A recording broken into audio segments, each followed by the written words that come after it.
Et nous sommes de retour au plateau pour la suite de cette émission. Après le journal, nous retrouvons nos invités Michel Tchadja, Prospera Bouklou et Pasteur Edo Komi. Pour la suite de cette émission, nous abordons notre troisième sujet. Nous prenons la direction du Cameroun. Issa Tiroma Bakari, désigné candidat de l'opposition. Finalement, après plusieurs tergiversations et après le rejet de la candidature de Maurice Kamto qui portait les espoirs d'une grande partie de l'opposition camerounaise, Issa Tiroma Bakari est désigné ce samedi comme étant le candidat d'une partie de cette opposition, parce que ce n'est pas toute la partie de l'opposition aussi qui se sont alignés derrière lui à cette rencontre. Issa Tiroma Bakari qui a gouverné aussi en tant que ministre avec Paul Biya. C'est lui qui fera face finalement à Paul Biya. Issa Tiroma Bakari, 76 ans, a été ministre de Paul Biya pendant 16 ans. Il a démissionné en fracas, on se rappelle, en juin dernier, et c'est lui qui est candidat à cette élection. Nous en parlons avec nos invités. Je commence par vous, Pasteur Edo Komi. Faut-il faire confiance à quelqu'un qui a aussi gouverné avec Paul Biya pour lui faire face pour cette élection présidentielle prévue pour le 12 octobre prochain? Vous savez, l'élection présidentielle au Cameroun défraie la chronique, parce qu'avec Paul Biya qui a plus de 90 ans, donc 93 ans, donc qu'on voit souvent très affaibli, ne gouvernant pas plus en tant que tel le pays, parce que il est logé plus en dehors du pays, donc notamment en Suisse. Donc ça fait toujours débat, et cette élection présidentielle là, personne ne saura comment ça va aboutir, mais il est toujours président pour la 8e fois, je crois que pour le 8e mandat. Et on ne sait pas par quel achemie le président Maurice Kamto a été rejeté, sa candidature a été rejetée, alors que c'est lui qui lors de l'élection dernière. Les insuffisances, en tout cas, dénoncées par rapport à sa candidature. Non, mais écoutez, la commission électorale en a parlé, le conseil et la commission. Vous savez que lors de la dernière élection au Cameroun, il était le présumé vainqueur. Il était le présumé vainqueur. Il déclaré vaincu. Il était le présumé vainqueur. Donc aujourd'hui, le Cameroun est toujours dirigé par Paul Biya, même si beaucoup de voix s'élèvent pour dénoncer sa gouvernance, parce que il n'est plus en mesure de faire quoi que ce soit, et que ce sont ses collaborateurs qui signent les dossiers autres selon les informations qui nous parviennent. Aujourd'hui, en face de lui, un ancien collaborateur, donc qui s'appelle Issa Bakari, Tiroma Bakari, qui a été son dernier portefeuille, c'est le ministère de la Communication. Donc c'était en juin dernier qu'il a démissionné, donc pour dénoncer. Son dernier portefeuille, c'était plutôt l'emploi et la formation professionnelle. L'emploi et la formation de la communication. Donc il a longtemps gouverné. Il est président d'un parti politique, mais qui a longtemps travaillé avec Paul Biya. Aujourd'hui, il dénonce. Il est candidat d'une partie de l'opposition. Vous l'avez bien dit, il est candidat d'une partie, parce qu'il ne fait pas l'unanimité. Mais il est candidat d'une partie de l'opposition. Quel est son poids réel? Il est 6 mètres connu de tous les Camerounais. Est-ce que les Camerounais vont lui pardonner pour avoir longtemps gouverné avec Paul Biya? Mais c'est vrai aussi des fois, dans des situations de ce genre, ce n'est pas forcément l'opposition qui arrive à faire l'affaire. Il faut aussi peut-être ceux qui ont déjà fait la maison, c'est eux qui sortent et qui deviennent très farouches, et qui deviennent le candidat sérieux, le protagoniste sérieux au parti au pouvoir. Donc ça peut être aussi l'astuce ou bien la stratégie mise en place. Bon, maintenant, est-ce que sa candidature fera l'unanimité? Est-ce que les autres partis de l'opposition vont s'ajouter à lui pour avoir le poids face à Paul Biya et d'autres candidats qui sont aussi dans la course? Personne ne saura le dire. Mais pour le moment, l'élection, c'est dans moins de un an. Moins d'un mois, je voudrais dire. Donc, le 12 octobre, certainement. Le 12 octobre, il ne reste plus de temps. Alors, comment il va s'y prendre? En face, une machine, un rouleau compresseur de Paul Biya, des gens qui bénéficient, qui ont toujours leur intérêt à préserver si Paul Biya est toujours au pouvoir. Donc ça va être compliqué, mais comme il connaît déjà la maison, donc il pourra s'affirmer et démanteler le réseau et puis être le prochain président de Cameroun. Pour le moment, on attend voir, il reviendra aux Camerounais de l'estimer, de porter leur estime, leur choix sur lui, pour qu'il soit vraiment élu, et qu'en face, qu'on ait quand même une commission électorale et une cour constitutionnelle pour valider son élection au cas où il est élu.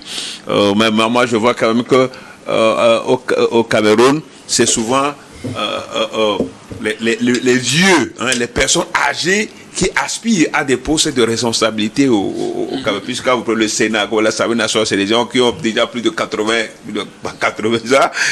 Donc lui aussi, il a 76 ans, il n'est pas aussi âgé. Par contre, au Bénin, on a un candidat qui a 49 ans. Merci beaucoup à vous, pasteur Edo. Alors, Michel Tchadja, Issa Chiroma Bakary, plusieurs fois ministre avec Paul Biya, d'abord dans les années 90, 92 à 94. Il a été ministre des Transports. Après, il est revenu aux Affaires en 2009.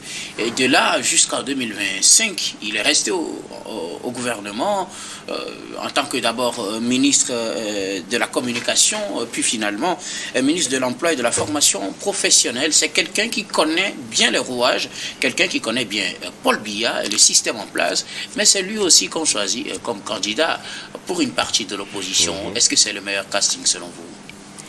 Oh, bon, le meilleur casting, mais ce que je vois, bon, mais j'ai pitié pour le peuple camerounais. On torture ce peuple-là depuis de longues années.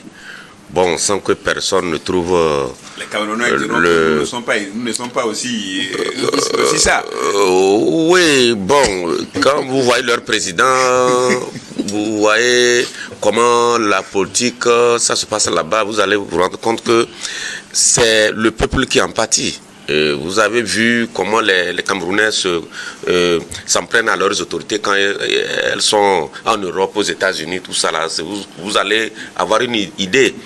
Et moi, j'ai pitié du peuple camerounais parce que ce qui est annoncé comme élection, bon, pour certains, bon, peut-être c'était avec Maurice Kamto, ça devait peut-être donner un autre tonus, mais depuis qu'on a cherché tous les moyens pour écarter ce monsieur, bon, il y a beaucoup qui n'y croient plus. Parce il y a plus de matchs. Il y a plus de matchs parce que... Même avec Issa Chiroma. Oh non. Tu sais, sa candidature, quand elle est annoncée, je me disais, c'est de la comédie ou bien c'est sincère. Parce que regardez le temps qu'il a mis pour démissionner. Et ce temps-là... vers fin juin. Voilà. Et par rapport à la date des élections, bon, on ne sait pas si c'est aussi une autre... façon de faire du parti au pouvoir, de l'entourage de Paul Biya. Tout le monde sait que Paul Biya ne dirige pas le Cameroun. Tout le monde le sait. Mais bon, même sa candidature pose problème. Tu l'as dit, c'est une partie de l'opposition. Il y a, par exemple, Ateki, Seta Kasson qui salue donc cette élection, mais dit qu'elle n'est pas cette démarche qui a abouti à la désignation de Issa Bakary comme candidat, mais il dit que cette décision, elle n'est pas inclusive. Elle n'est pas consensuelle. Il y a un activiste là, Michel, comment elle s'appelle là, Michel Ndoki, qui est avocat activiste, qui dit que Bakary n'a pas la fraîcheur nécessaire. 76 ans quand même. Oui, pour diriger le Cameroun, parce qu'il a fait 23 ans, il a été ministre pendant 17 ans. Vous voyez, vous savez que là-bas, les postes sont politisés. Quelqu'un est là-bas, il meurt, mais on oublie de le changer, tout ça là. Non, bon, on ne va pas exagérer, Michel. Mais il y a un gouvernement qui est sorti et un ministre est décédé déjà. Donc, vous voyez à peu près. Donc, c'est un pays qui a des soucis, qui a des soucis. Et on se demande, la campagne, comment ça va se faire. On va parler de ce qui est bon. Oui, non, je ne suis pas en train de m'amuser. Mais je dis que quand vous voyez le Cameroun, les Camerounais se posent la question, qui viendra les sauver? Parce que la campagne, comment ça va se faire? On nous dit que Chiroma Issa Bakary est du Nord et qu'il a beaucoup d'expérience, mais face à l'entourage de... Puisque Paul Biya, de toutes les façons, ne fera pas de la campagne, peut-être par procuration, bien sûr. qu'est-ce qui va empêcher donc l'entourage de Paul Biya au soir de... Vous savez, dans les années 90 jusqu'à 2000, même jusqu'à 2000, oui, jusqu'à 2000, il y avait... John Frundi. On pensait que le jour des élections, bon, quand on voit que le pouvoir a des députés, on frappe les gens, on disperse tout le monde et on proclame. Mais maintenant... Depuis 2020, il y a une autre façon de voir. On amène les amis, Cour constitutionnelle, les amis à la tête des élections, des institutions qui organisent les élections, on met des amis, bon, pour que qu'il n'y ait pas de difficultés. Et maintenant, même depuis ces dernières années, on a trouvé une autre façon. Vous avez vu comment on a écarté en Côte d'Ivoire certains poids lourds. Vous avez vu comment Paul Biya est en train de faire. Vous avez vu en Guinée, pour passer, pour faire le référendum, on a dû mettre sur les toilettes certains partis politiques. Donc on écarte ce qui gêne d'abord avant d'aller. Donc c'est de cette démocratie-là que la France, pendant des années, on met des gens comme ça qui... on nous trompe avec la démocratie et on pille nos ressources. Donc aujourd'hui, quand vous voyez tout ça là, vous vous dites que même avec la longue expérience de Bakary, moi je ne pense pas qu'il pourra. Sinon, c'est l'idéal. Parce que vous voyez, celui qui a fait partir Abdoulaye Wade, c'est son proche qui l'a fait partir, Macky Sall. Vous allez, comment l'appelle-t-on, au Burkina, les Kaboré, c'était les proches de Blaise Compaoré. Ils sont entendus, 5, 6, ils ont démissionné un seul jour. C'est eux qui ont réussi à briser le système Compaoré. Donc ailleurs ça peut marcher, mais le système camerounais, je disais tantôt que ce peuple pendant près de 30 ans, plus de 30 ans, oui, c'est surtout au départ ça allait mieux, mais depuis que le patriarche a pris de l'âge, tout vacille, hein, et ce pays là, rappelez-vous, il y a de cela 15 ans, était le premier pays le plus corrompu d'Afrique. Donc, vous avez une idée où on achète des bus pour la canne. Après, sur 100 bus, on ne retrouve que 2 bus. Les autres ont disparu. Merci. Donc, vous avez une idée de comment ce pays-là est géré. Michel Tchadja, merci beaucoup à vous. Prosper Aboklou, en tout cas, Issa Chiroma Bakary est désigné candidat d'une partie de l'opposition pour faire face à Paul Biya pour le compte de la présidentielle de cette année. Ça aura lieu le 12 octobre prochain. Non, Michel, je dis Michel, Guillaume, il faut dire, les mêmes causes produisent les mêmes effets. Bon, Chiroma, moi je l'ai connu à travers les médias lorsqu'il était ministre de la Communication et ses sorties intempestives face à l'opposition camerounaise à l'époque, les contestations qui venaient, c'est lui qui était le porte-parole du gouvernement camerounais à l'époque et qui tapait sur tout le monde. Hein. Bon, maintenant aujourd'hui... Qui va représenter cette opposition? Mais bon, quelle opposition? L'opposition, on l'est dans le sang. L'opposition, c'est dans le sang qu'on l'est, c'est pas dans la forme. Peut-être que le sang a changé. Non, je ne pense pas. Il a trop mangé là-bas, 17 ans. Bon, il est resté longtemps dans les arcanes du pouvoir, des décisions, parce qu'entre-temps, Paul Biya, on sait, qu'on appelle sénile, n'avait plus tellement les idées calées pour pouvoir prendre des décisions. Et quand un ministre de la Communication comme lui, à l'époque, avait la parole et qui décidait de tout, parlait de tout, il faut quand même dire que c'est quelqu'un qui a eu le pouvoir entre les mains et qui voulait le conserver. Maintenant, vous savez, après chaque pouvoir, il y a toujours comment on appelle, ce que nous pouvons appeler de la chasse aux sorcières.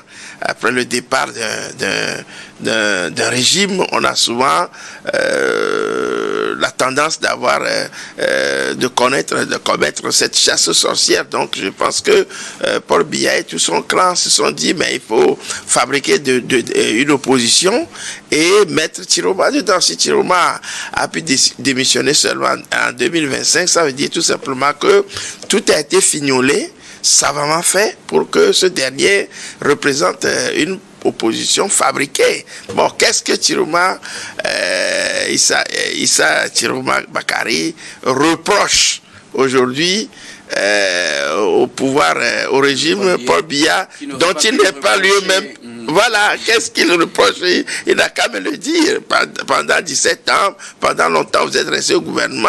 Ça veut dire qu'il y a des conseils des ministres où tout est décidé, où l'application, chacun applique donc sa feuille de route. Donc je dis, il n'y a rien à reprocher. C'est tout simplement pour pérenniser. Moi, ma foi, ma conviction, c'est cela. Il est venu pour conserver, à mon avis, la continuité, rester dans la continuité, permettre à ce que Paul Biya ne soit pas poursuivi, peut-être, enfin, c'est à lui de gérer maintenant les dossiers après. Sur les arrières de Paul Biya. Bien, à mon avis. Vous prenez avec beaucoup de précautions cette candidature pour le compte de l'opposition. Beaucoup, c'est pour moi un non-événement. Il a mis le gant. Voilà. Parce que c'est pour moi un non-événement. Autant dire, c'est la pérennité. Il va pérenniser, puisque de l'autre côté, on a recalé l'autre. Vous-même, vous connaissez ma position contre, vis-à-vis plutôt de la démocratie, et avec ces élections coûteuses qui pompent les finances et qui appauvrissent les gens. Mais autant on est dedans, donc on ne peut pas le renier. Donc pour moi, aujourd'hui, la candidature de M. Tiroma est un non-événement. C'est la continuité de Paul Biya. Merci beaucoup à vous tous pour vos contributions. Nous allons marquer une nouvelle pause, puis on reviendra tout à l'heure pour la dernière partie de cette émission. Dernière partie que nous allons bien évidemment consacrer au Togo.